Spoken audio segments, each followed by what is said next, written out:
ખૂબ જ ઉત્સાહથી સાયકલની સરખામણીમાં મતદાન કરી રહ્યા છે. અમારી આખી પેનલ જીતશે અને દુધિયાણામાં પરિવર્તન જરૂર આવશે.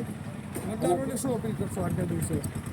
બસ મતદારોને આટલી જ મારી અપીલ છે કે જે રાહ ઉપર તમે ચાલુ છો એ બરાબર જ છે. અત્યારે જે પ્રવાહ ચાલી રહ્યો છે એમાં જોડાય. જે દર વર્ષે 60-62% જ મતદાન થયા, આ વર્ષે શું અપેક્ષા છે? ઉમેદવાર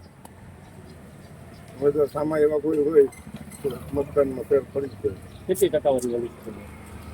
મને લાગે છે 80% તો આરામથી જશે. હા, મતદાન હું પણ કરી આવી ને મારા ગામમાં શાંતિપૂર્વક મતદાન થાય અને બધા ઉત્સાહથી મતદાન કરે. મારા ભાઈઓને મતદાન, મારા નગરજનોને વિનંતી કે એક મત ને રહીનો મતદાન કરવું આપણો ધર્મ છે. મતદાન કરે આવે, જોવે વિકાસના મુદ્દા જોવે, મારા નગરજનો મતદાન કરે, ઉત્સાહથી કરે.